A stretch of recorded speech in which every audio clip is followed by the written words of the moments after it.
Okey, Assalamualaikum warahmatullahi wabarakatuh. Selamat pada semua. Okey, kepada 503, 505. So, semakin menghampiri waktu kamu nak masuk ke MRSM balik. Okey, so hari ni kita nak belajar tentang application of electrolytic cell. So, kita dah tengok dah tajuk yang lain, okey, subtopik yang lain. So, hari ni kita tengok kepada application sahaja. Okey, so yang pertama adalah electroplating. Okey, kita tengok kepada electroplating. Okey, apa yang dimaksudkan dengan electroplating dan apa yang dimaksudkan dengan purification of metal. So, kita ada gambar jam ni, kemudian kita ada macam dekoratif.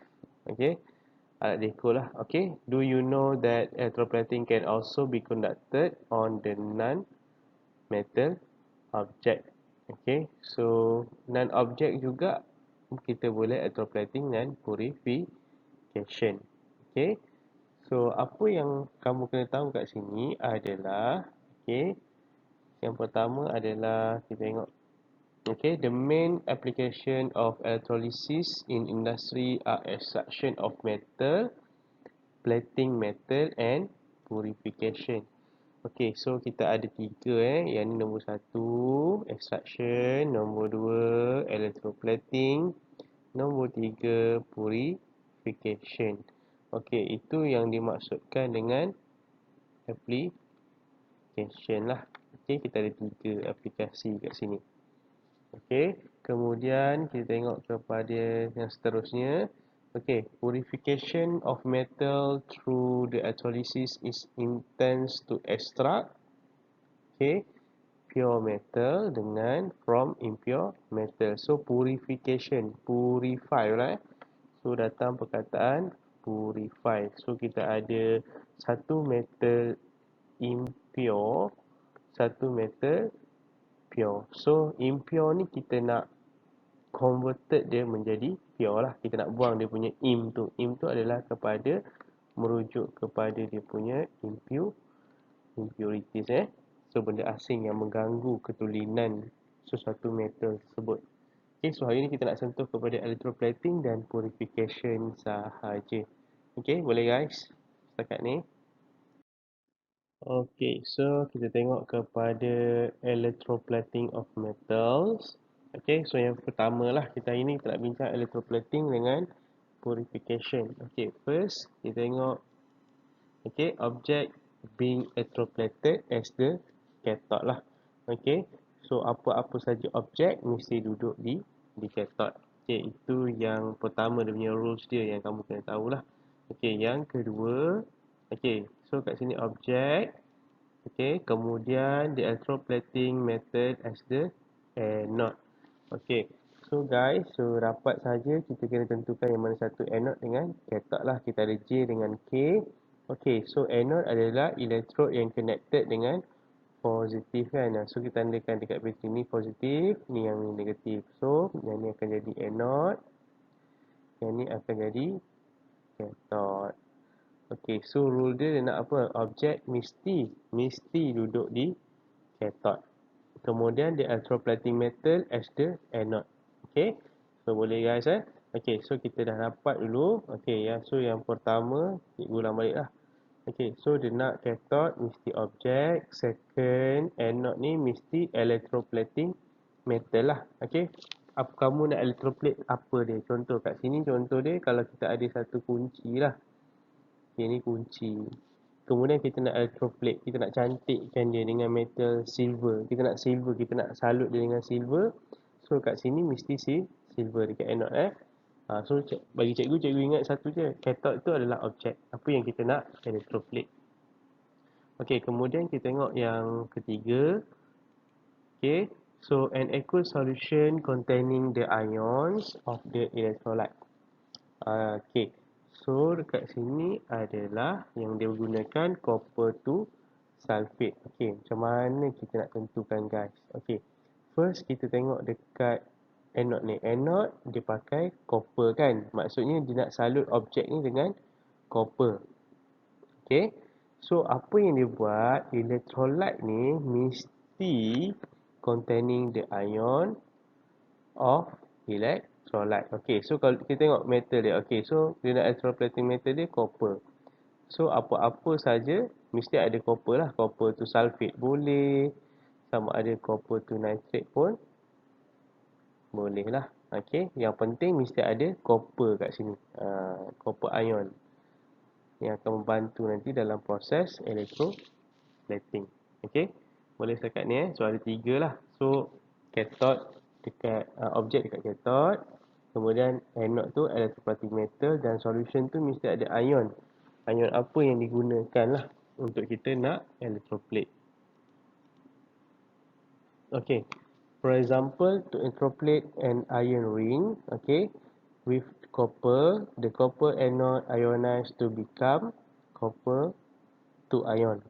Okay, so ingat dekat anode, so apa yang berlaku dekat anode adalah release elektron kan. Okay, so dekat anode dekat sini, copper yang akan release elektron. Okay, so nampak tak tu? Nampak tak? Boleh nampak kot. Okay, cikgu tulis baliklah tepi ni So copper electrode dia akan release elektron menjadi copper tu ion. So tengok elektron ni duduk di sebelah kanan kan. So kanan tangan kita menderma kan. So dia release elektron.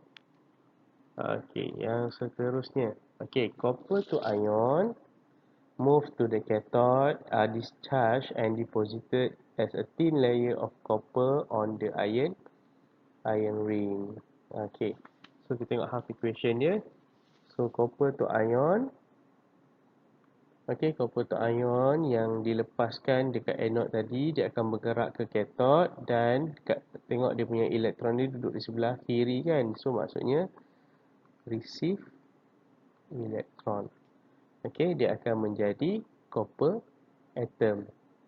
So dekat sini nanti, okay, contohnya warna merah ni akan disalutkan. Okay, ni guna-guna iron key lah.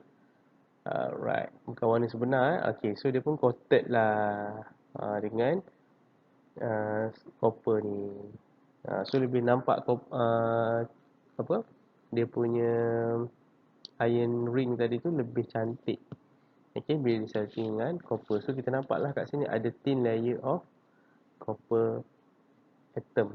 Okay, so dia makin tebal lah. Okay, so apa yang berlaku dekat electroplate ni, dekat anode ni, dia akan korot makin lama. Dia akan makin mengurang lah. Okay, sebab copper electrode tu dia akan bagi dia release elektron sampailah diri dia pun jadi terkakis kan, korot. Okey, dan yang terakhir kita tengok kepada solution.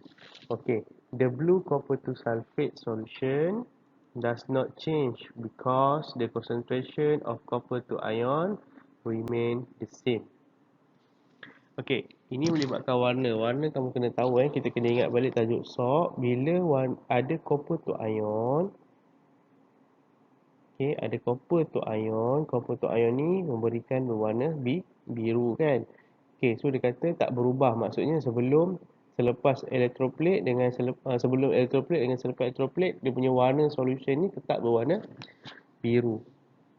Maksudnya concentration ni tidak berubah. Okay, the rate of ionization copper at the anode is the same the rate of discharge copper to ion at the cathode. Maksudnya dalam solution ni dia sentiasa ada copper to ion. Sebab dekat anode ni dia akan melepaskan copper to ion. So copper to ion tu dilepaskan dekat anode dan digunakan dekat cathode. Dan berulang-ulang sampailah selesai electroplating. Bermaksud warna tu takkan berubah. Okay, warna solution tu remain the same. Okay, boleh setakat ni electroplating of metal. So dia punya keyword dia bagi cikgu yang paling penting adalah kat sini 1 dan nombor 2 lah. Okey. Dia mesti kalau electroplate copper mesti ada copper to ion dalam solution dia. Kemudian yang ketiga adalah dia punya electrolyte dia. Berubah tak warna? Maksudnya tak berubah, maksudnya concentration of copper to ion tu is the same lah di anode dan di di cathode dia punya kadar rate of ionization dengan rate of discharge. Okey, boleh Okey, so yang kedua kita nak tengok kepada yang kedua electrode purification kan. Tadi kita tengok electroplating. Electroplating ingat apa? Objek duduk dekat cathode. Okey. So purification ni kita ada melibatkan dua lah. Okey, so sekarang ni dua tu impure dengan pure. Okey, kita tengok dulu apa dia punya rules dia. Okey, so yang pertama pure method as the cathode. Okey, so kita pun tengok kepada sel kita. Sel kita, kita tandingkan dulu positif, tandingkan negatif. So, J ni anode, K ni cathode. Okey, so sekarang ni dekat mana dia kata pure metal tadi? So, dekat K lah pure metal. Alright, so dapat dah. Okey, yang kedua apa yang kita kena nak tahu lagi? Okey, the impure metal as the anode. Okey, so dapat impure. So kena ingatlah impure duduk dekat anode, pure duduk dekat cathode. Okey, so purification jadi dua benda ni lah yang utama. Okey, kita ada impure dengan impure. So impure ni maksudnya impurities, ada impurities yang mengganggu ketulinan metal tersebut. Okey guys, so kita ada yang ketiga, electrolyte. So electrolyte juga okay, aqueous solution containing the ion of the electrolyte. Okay, so kita tengoklah. Okay, so dia menggunakan apa ni? Copper kan? Ni pun copper. So dalam ni mesti ada copper sulfate lah ataupun copper to nitrate. Okay. Alright. Okay, itu je. Mudah. Kalau dia kata sini impure silver, yang ni pure silver, dalam ni mesti ada silver nitrate ataupun silver sulfate lah. Okay, cikgu suka gunakan nitrate sebab kita belajar tahun lepas all the nitrate salt tu soluble. Okay. Alright, apakah jawapan dia? Kita keluar. Okay, so dia gunakan one molarity of copper to sulfate solution lah. Okay, so apa yang berlaku? Impure copper at the anode ionize, okay, ionize to form copper to ion. Copper dissolve to become copper to ion and the impurities accumulate below to the impure copper anode. So the anode become thinner. Okay, so ayat kat sini kita tahulah. Okay, the anode become thinner. So kat sini ada impurities. Okay, semakin lama dia punya impurities dia akan jatuh lah. Akan jatuh ke bawah, ke dasar bika tu. Sebab kita hanya nak dapatkan pure je kan. Okay, so apa dia punya half equation yang berlaku? Sama juga, copper tadi dia akan okay, dia akan release elektron. Ingat, kat sini bermaksud dia release elektron. Okey, nampak je elektron duduk sebelah kanan, maksudnya dia release elektron lah. Okey, apa yang berlaku dekat cathode? Okey, kita tengok apa yang berlaku dekat cathode. Okey, at the pure copper cathode, copper to ion are discharged to form copper atom. Okey, solid copper atom deposited and the copper cathode become thicker. Okey, kat sini dekat cathode become thicker, dekat anode become thinner kan. Okey, so copper yang tadi tu, copper to ion pun bergerak.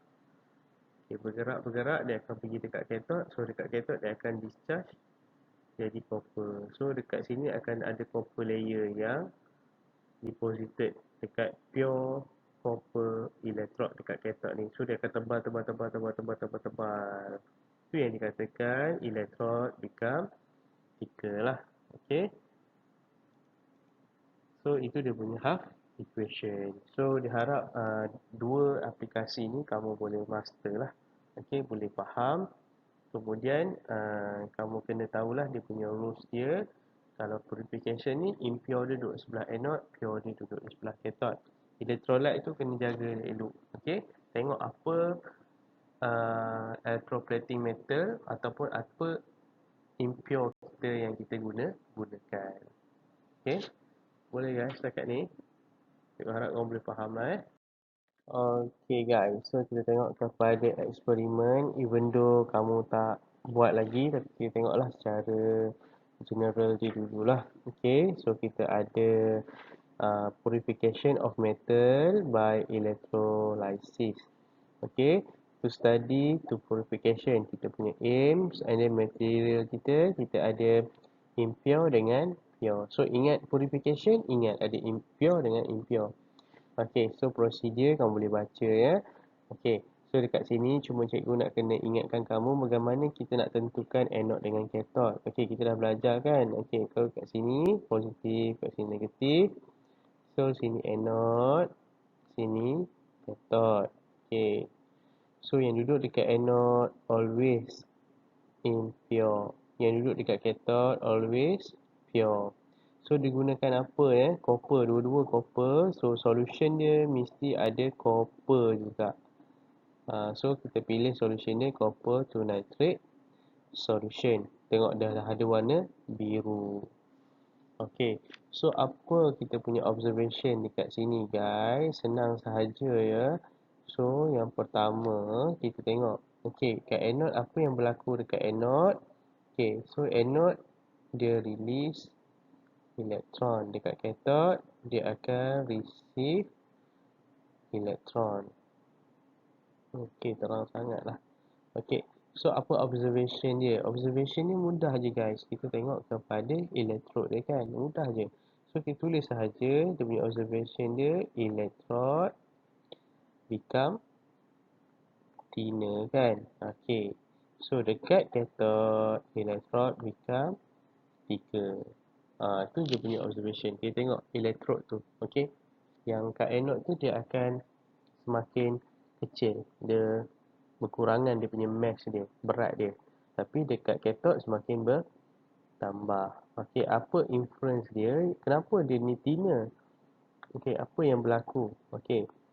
So, saya tulis kat atas Copper electrode release electron to form copper to ion. Okey.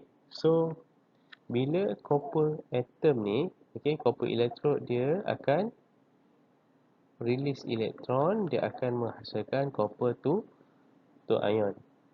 That's why dia punya electrode dia become thinner.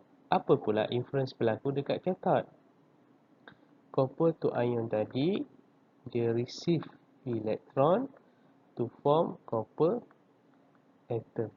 Okey, so cikgu tunjuk copper to ion daripada anode tadi dia akan receive elektron dan akan membentuk copper atom. Okey, so apa kita nampak nanti, the layer of copper dia akan deposited mengelilingi kita punya pure copper plate. Alright, so jadi tebal dekat sini. Okey, itu dia punya observation dia. Observation dia kita refer kepada electrode kat anode, kat dekat cathode. So satu become thinner, satu lagi become thicker. So inference tadi kenapa dia ni makin kurus sebab dia kerja dia release elektron, dia mendermakan elektron untuk menjadi copper to ion. Okey, so apa jadi dekat cathode? Cathode ni dia menerima suap macam kamu ni. So gemuk lah dia. So that's why dia punya electrode become thicker. Okey, boleh guys. Okey, setakat ni explanation cikgu. Okay, kita tengok kepada discussion. Is purification process of a copper redox reaction? Okay, kita kena kaitkan. Adakah dia ni redox? Apa maksud redox? Maksudnya berlaku tak reduction dan satu lagi oxidation. Okay, pada waktu yang sama. Berlaku tak? Explain your answer. Okay, nombor 2. Is there any color change of copper to nitrate solution? Okey, warna apa copper to nitrate dari copper to ion? So dia memberikan warna biru. Ada tak perubahan dia? Okey, nombor 3, impurities only form under the anode and not under the cathode. Give a reason. Kenapa impurities ni duduk dekat bawah anode tapi bukan duduk di bawah cathode? Kemudian write the conclusion for this experiment. Okay, so kita ada 4 soalan. Kita go through one by one lah. Okay, boleh Okay, so kita tengok kepada discussion kita. Okay, purification is a process of copper. Okay, purification process of copper a redox reaction. Explain your answer. Okay, adakah dia ni redox? Okay, so kita tengok kepada jawapan ni cikgu telah sediakan. Okay, yes. Okay, Sebab apa yang berlaku kat sini, kita tengok kat sini lah. Okay, so oxidation reaction occur in pure copper plate. Dekat anode ni, when copper atom lose electron to form copper to ion. Okay, so dekat anode, itu dekat atas. Anode berlaku release electron. So release electron kita panggil sebagai oxidation. And then dekat reduction reaction occur at the pure copper plate cathode when the copper to ion gain electron. So ada perkataan gain kat sini. Okay, to form copper atom. So kat cathode berlakunya receive electron. So reduction. So kita consider as purification ni adalah redox reaction di mana dekat anode berlakunya oxidation. So dekat cathode berlakunya reduction. Okay, there is any color change to the copper nitrate solution? Explain your answer. Okay, blue color. Okay, blue color of copper to nitrate remain unchanged because concentration of copper to ion remain unchanged. Okay, bila sebut pasal color, mesti kena sebut pasal concentration. Color tak berubah. Sebab apa? Concentration yang memberikan warna tu, copper to ion ni tidak juga berubah. Okey, kita tulislah. Okey, dekat anode, copper electrode dia akan release electron to form copper to ion. Okey, so copper to ion ni yang akan memberi warna biru. Okey, kemudian copper to ion tadi dekat cathode. Okey, dia akan pergi kat cathode dan dekat cathode dia akan receive electron to form copper atom. Okey. So maksudnya dekat anode ni akan keluar banyak. Okey, akan selalunya akan keluar copper to ion. So dia akan memberikan warna biru tu. Okey, that's why dia punya solution tu akan remain same lah. Okey, sebelum dengan selepas. Okey, sebab dekat anode ni dia mengeluarkan. Sebab dia kata rate of copper to ion discharge at the cathode as the same rate of the atom ionized at the anode. Okey, so dekat sini berlakulah ionization. Dekat sini dia discharge. Apa maksud discharge? Dia buang charge dia menjadi copper atom. So dekat rate dia sama. Okay. So dia punya pengeluaran dia, ionization dia dekat anode sama dengan discharge dia dekat cathode. That's why dia punya solution tu remain same sebelum dengan selepas. Okay. So impurities only form under the anode, not under the cathode. Give the reason. Okay, so kena ingatlah balik. Mula-mula tadi kita kena tahu dekat anode ada apa? Impure metal kan. So dekat cathode dia ada pure metal. So impurities ni of course lah akan jatuh di bawah anode, bukan di bawah cathode, sebab di anode sahaja yang terdapat impurities. Okay, so anode is impure copper that contain impurities. Macam cikgu cakap tadi, when the impure copper ionized and dissolve, the impurities form under the anode. Cathode is pure copper that does not has impurities. So cikgu explain tadi, so kat sini adalah keterangan dia lah. Kenapa impurities tu di bawah anode bukan di bawah cathode. So conclusion dia, purification of copper metal is carried out through electrolysis process. Okay, boleh setakat ni? InsyaAllah. Okay, sekarang ni kita tengok kepada self-assess 1.4. Okay, page 47, chemistry form 5, KSSM textbook. Okay, so kita buat sama-sama lah. Cikgu akan explain. Kamu dah dapat, cikgu akan explain dulu first. Okay, so sekarang ni kita tengok kepada soalan ni sangat-sangat bagus sebab dia bagi 3 electrolytic cell. Okay, kita nak recap balik apa yang kita dah belajar. Okay, so table 1.11 show electrolyte and observation at the anode for 3 electrolytic cell. Okay, so dia bagi 3 perkara yang kita kena tahu kat sini. Yang pertama electrode, yang kedua electrolyte, yang ketiga ni observation. Okey, so kita tentukan daripada nilai ni, okey, yang mana faktor yang kita nak guna kan. Okey. So kita tengok adalah satu persatu dahulu. Okey. So kita ada concentration 0.0001. Okey, so maknanya yang ni adalah dilute 0.1.0. Untuk athletic cell nombor 2 ini adalah concentrated. Okay, this one dilute. Diluted lah. Okay, so sekarang ni dia menggunakan apa ni? Okay, satu dia gunakan carbon, dia punya elektrod yang carbon, yang ni copper. Sekarang ni guys, kita nak tentukan yang mana faktor yang kita nak gunakan. Faktor nombor 1, faktor nombor 2 atau faktor nombor 3. Okey, kita tengok dulu yang pertama, athletic cell 1 diluted.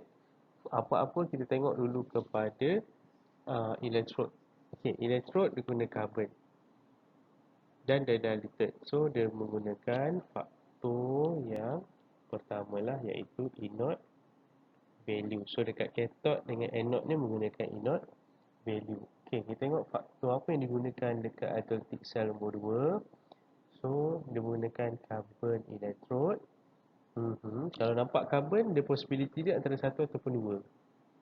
Okey, kemudian kita tengok electrolyte dia, dia menggunakan concentrated. Okey, so dia faktor nombor 2. Okey, apa faktor nombor 2? Concentration of electrolyte. So electrolyte dia sangat-sangat pekat, 1.0 mol lah.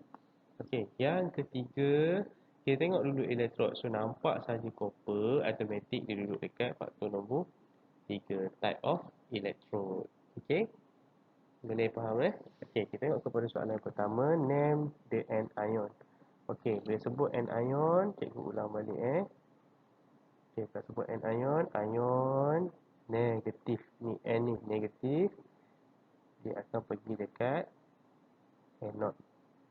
Okey, so dia kata present in copper to chloride. Okey, so kita buat dulu. Copper to chloride, dia akan pecah menjadi copper to ion dengan chloride ion. Ingat ada solution. Kalau solution ni air lah. So air dia ada hydrogen ion dengan hydroxide ion. Okey, soalan dia kata nak name the anion. Okey, so anion negatif, cari negatif. Kita bulatkan yang ni, kita bulatkan yang ni. So answer dia chloride dengan hydroxide. Okey, boleh Jangan tulis 4-4 ni salah lah. Sebab dia nak ion sahaja. Boleh? Okay. So, state the name of the gases released at the anode in athletic cell 1, athletic cell 2. Okay. So, first, kita tengok kepada yang pertama lah. Athletic cell 1. Okay. Cell 1, kita menggunakan tulis kita menggunakan copper to chloride, tapi nilai mol dia 0.001 mol. Maksudnya dia diluted kan. Okey, so kita cari dulu. Kita nak anode and ion je lah. So sekarang ni kita ada chloride dengan hydroxide. So yang mana kita nak pilih? Okey, kalau nak dekat anode ni, inert value dia mesti negatif kan. Okey, mesti more negatif. Okay, so kita compare lah yang mana. Kita tengok dekat standard electrode potential kita. Yang mana yang lebih negatif. Okay, so kita tentukan dia. Okay, so cikgu refer ni. Cikgu refer kat handphone cikgu. Dia ada handphone. Okay, so dekat chloride ni, cikgu tak hafal positif 136, hydroxide positif 0.4 kosong. Okey, so anode dia nak inert value dia negatif ataupun less lah positif. Maksudnya menghampiri nilai negatif kan. Okey, so mana yang kita nak pilih? So kita pilih hydroxide. Okey, so pilih hydroxide ni. Apa yang berlaku dekat hydroxide? Hydroxide ni, okey, so hydroxide dia akan menghasilkan, kita ada O kat sini. So O kat sini dia akan menghasilkan oksigen gas, dan H kat sini dia akan menghasilkan H2O. Alright. So dapatlah dia punya half equation dia. So soalan dia, name of the gas release. So apakah gas yang terhasil? Oksigen. Oksigen gas. Okay. So oxygen gas, hydroxide ion discharge because the inert value of hydroxide ion is less positive compared the inert value of chloride ion. Okay, so for hydroxide ion lose, okay, release 4 electron to form oxygen molecule and water. Okay, boleh guys? So kita tengok hydrolytic cell nombor 2. Okay, so apa yang berlaku dekat nombor 2? So kita tengok jugalah. Okay, so kita ada kat anode, kita nak pilih di antara chloride dengan hydroxide.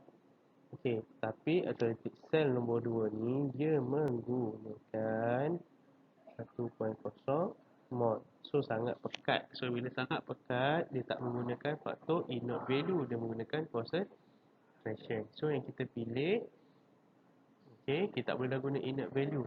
Okay, so sepatutnya kalau guna inert value hydroxide kan macam yang hydrolytic cell tadi, sebab dia punya inert value dia less positif.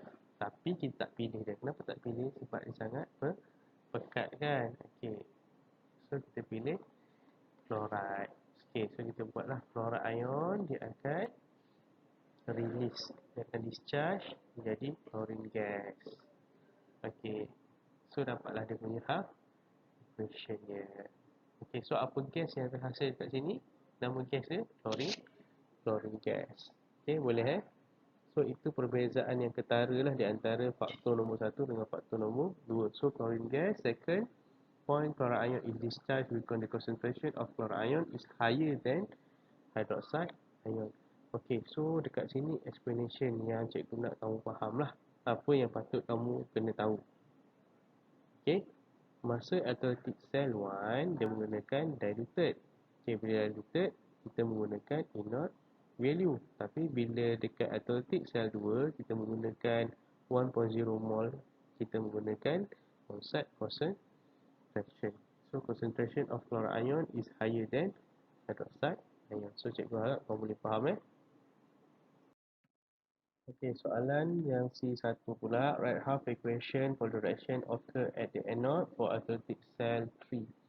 Okey, bila sebut pasal hydrolytic cell 3, dia berbeza sedikit sebab dia ada copper electrode yang akan take part dalam dia punya reaction kan. Okey, so half equation dia, copper electrode tu sendiri yang akan ionize menjadi copper to ion lah. Okey, dia akan release electron. So copper electrode tu sendiri. Okay, explain how the product at the anode electric cell 3 is formed. So sebab apa? Sebab dia menggunakan copper electrode. So copper electrode ni adalah active electrode. So dia akan memberikan, okay, dia akan take part dalam reaction lah. Okay, so ini adalah dia punya half equation ni kita tulis. Kemudian nombor 2 explanation dia, copper is active electrode. Copper atom ionized to form copper to ion at the anode. Okay, so copper atom ni di ionize to form copper to ion at the anode. Okay, state the type of reaction that occur at the anode. So kita tengoklah apa yang berlaku dekat anode. Ingat apa-apa yang berlaku dekat anode adalah release elektron. Tapi tu bukan jawapan dia. Dia nak reaction. Kita ada dua je reaction. Sama ada oxidation dengan reduction. So kalau dia release elektron, dia adalah oxidation reaction lah. Okay. If the experiment of hydrolytic cell 1 is repeat using the molten 2 chloride, predict the observation at the anode. Okay, so dia guna molten. Molten ni beza dia, okay, kita ada copper to ion dengan chloride ion, cuma dia tiada air kan. Okay, sebab dia adalah lemburan saja, tidak menggunakan solvent. So yang mana yang pergi dekat anode? So anion, iaitu chloride. So chloride ion dia akan discharge menjadi chlorine gas. Okay. So apa dia punya observation? Kita tak boleh kata chlorine gas itu produk. Kalau observation dia ada warna tak? Ada kan. So dia punya warna dia greenish yellow gas is released lah. Okay. So greenish yellow gas released. Okay, itu jawapan dia. Okay, boleh Cikgu harap kamu boleh faham lah. Kalau tak faham boleh telegram cikgu untuk dapatkan kepastian lah. Okey, soalan nombor 2. Kita tengok kepada Salim use the apparatus shown in figure 1.35 to electroplate an iron key with silver metal. Okay, so what is the purpose of electroplating the iron key with silver? So apa fungsi electroplating ni? Yang pertama adalah untuk dia look more attractive. Okay, itu yang pertama lah. Yang keduanya adalah resistant to corrosion. Kita nak mengelakkan dia berkarat. Okay, B. After 30 minutes, Salim found out that the iron key has not been electroplated with silver. Pasal apa kan? Okay, so suggest suitable electrolyte X. What should Salim do with the silver plate and iron key so that it can be electroplated with silver? Okay, so kita jawab nombor 1 dulu boleh? Okay, nombor 1 dia kata suggest. Okay, kita suggest suitable electrolyte X. So mudah saja electrolyte X ni. Kita tengok apa yang metal yang electroplate. Metal yang electroplate adalah silver plate. So mesti ada silver dalam solution tu. Nak paling senang ambil saja nitrate. So dapatlah dia punya solution dia silver nitrate. Dia mesti align dengan electroplating metal. Okey, apa yang Salim ni kena buat? Okey, kenapa tak jadi? Sebab kita kena ingat dia punya rules dia. Objek duduk dekat cathode, iaitu negatif terminal. Cuba kita tengok kat sini. Kunci ni objek dia duduk dekat mana? Dia duduk dekat positif. Tak boleh. That's why lah kau buatlah sampai macam mana pun 30 minit tak jadi apa. Okey, so boleh faham So kesilapan dia adalah dia punya position. Objek tu mesti duduk dekat cathode, bukan duduk dekat anode. Okey, boleh guys? Okay, so you are required nombor 3 to conduct an experiment to purify nickel by electrolysis. Okay, yang pertama draw label setup of apparatus. Nombor 2 state observation at anode and cathode. And then write the half equation for the reaction that occur at the anode. Okay, so keyword dia mana ya? Keyword dia purification. Bila sebut saja purification ni, okay, kita sebut purification mesti ada dua lah. Impure, dia kata nickel kan, maksudnya ada impure nickel, satu lagi adalah pure nickel. Okay, so kita pun lukis lah. Sorry lukis saja cikgu. Okay, kita buat dua elektrod. Okay, so yang ni positif iaitu anode, yang ni negatif adalah cathode lah. Okay, tu dulu anode, dulu cathode. Okay, so impure ni duduk di sebelah anode ke cathode? Kena ingat, impure duduk di sebelah anode. Okay, so kita pun tulislah kat sini. So impure nickel duduk di sebelah anode dan pure nickel duduk di sebelah cathode. Okay, so what is the observation? Mudah je, dekat anode ni cikgu cakap dah. Okay, electrode become inner, cathode electrode become thicker. So half equation yang occur dekat anode. So apa yang berlaku dekat anode? Nickel ni dia akan release elektron menjadi nickel ion. So dapatlah dia punya jawapan guys. Okay, so kita tengoklah Okay, ni diagram dia. Okay, kemudian dekat anode impure nickel metal become thinner, cathode pure nickel become thicker, and then okay, dia punya half equation lah. Okay, sorry nickel kat sini sepatutnya 2. Okay. So, itu saja untuk 3 soalan. Yang soalan pertama tadi melibatkan faktor kan. Okay, 3 faktor tadi. Okay, soalan nombor 2 electroplating, dan soalan terakhir nombor 3 ni adalah purification. Okay, so thank you guys. So, cikgu harap kamu boleh faham, okay, dengan tajuk redox, kemudian tajuk autolytic, voltage, faktor dan sebagainya. Okay, so kalau ada soalan boleh tanya cikgu lah. InsyaAllah, so cikgu akan bantu kamu. So video ni pun agak-agak panjang, so take time lah untuk kamu fahami. Kalau tak faham boleh jumpa dalam video cikgu lah. Okay, Assalamualaikum warahmatullahi wabarakatuh. Bye bye.